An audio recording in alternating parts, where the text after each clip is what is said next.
हर हर महादेव। जब भगवान कृष्ण ने सत्यभामा, सुदर्शन चक्र और गरुड़ का अहंकार एक साथ किया चूर चूर। एक बार की बात है, भगवान श्री कृष्ण द्वारका में रानी सत्यभामा के साथ बैठे हुए थे। उनके पास ही गरुड़ और सुदर्शन चक्र भी बैठे थे। तभी कोई बात ऐसी छिड़ गई कि रानी सत्यभामा ने श्री कृष्ण से प्रश्न किया कि प्रभु, त्रेतायुग में आपने राम के रूप में अवतार लिया था। सीता आपकी पत्नी थी, लेकिन क्या वे मुझसे भी अधिक रूपवान थी? भगवान श्री कृष्ण समझ गए कि रानी सत्यभामा को अपने सुदंता पर अभिमान हो गया है। रानी सत्यभामा की बात समाप्त होते ही गरुड़ बोल पड़े कि भगवान, क्या दुनिया में मुझसे भी ज्यादा तेज गति से कोई उड़ सकता है? इसके बाद सुदर्शन चक्र का भी अहंकार जाग गया और वे भी बोले पड़े कि प्रभु, क्या संसार में मुझसे भी शक्तिशाली कोई है? श्री कृष्ण समझ गए कि इन तीनों को अपने ऊपर अहंकार हो गया है।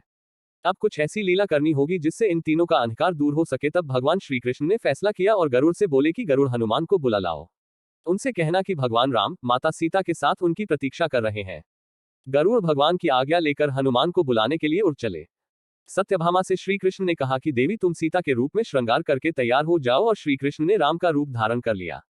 भगवान श्री कृष्ण ने सुदर्शन चक्र से कहा कि तुम महल के प्रवेश द्वार पर पहरा दो और जब तक वे स्वयं किसी को न बुलाएं तब तक किसी को महल में प्रवेश न करने दें। भगवान की आज्ञा लेकर सुदर्शन चक्र प्रवेश द्वार पर बैठ गए। उधर गरुड़ हनुमान जी के पास पहुंचे और प्रभु का संदेश सुनाया।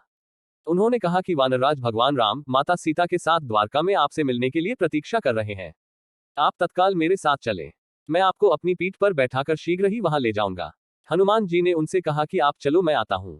गरुड़ ने मन में विचार किया कि हनुमान जी वृद्ध हो चले हैं, ये कैसे जल्दी पहुंचेंगे। हनुमान जी के कहने पर गरुड़ द्वारिका के लिए उड़ चले, लेकिन जैसे ही वह महल में दाखिल हुए गरुड़ के होश उड़ गए। उनके सामने हनुमान विराजमान थे, जो उनसे पहले ही महल पहुंच गए। यह देखकर गरुड़ का सिर लज्जा से झुक गया। हनुमान जी को देखकर श्रीराम ने उनसे पूछा कि पवन पुत्र, तुम बिना आज्ञा के महल में कैसे प्रवेश कर गए? क्या तुम्हें किसी ने रोका नहीं?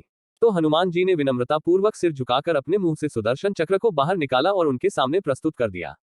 सुदर्शन चक्र को सौंपने के बाद हनुमान जी बोले, प्रभु, इस चक्र ने रोका था, इसलिए मैंने इसे मुंह में रख लिया और आपसे मिलने आ गया। इस बात पर भगवान मन ही मन मुस्कुराने लगे। हनुमान जी यहीं पर नहीं रुके, उन्होंने प्रभु से कहा कि आज आपने माता सीता के स्थान पर किस दासी को इतना सम्मान दे दिया कि वह आपके साथ सिंहासन पर विराजमान है। इतना सुनकर रानी सत्यभामा का अहंकार दूर हो गया। इस प्रकार भगवान श्री कृष्ण ने एक बार में ही तीनों का अहंकार समाप्त कर दिया। तीनों भगवान के सामने लज्जित अवस्था में थे।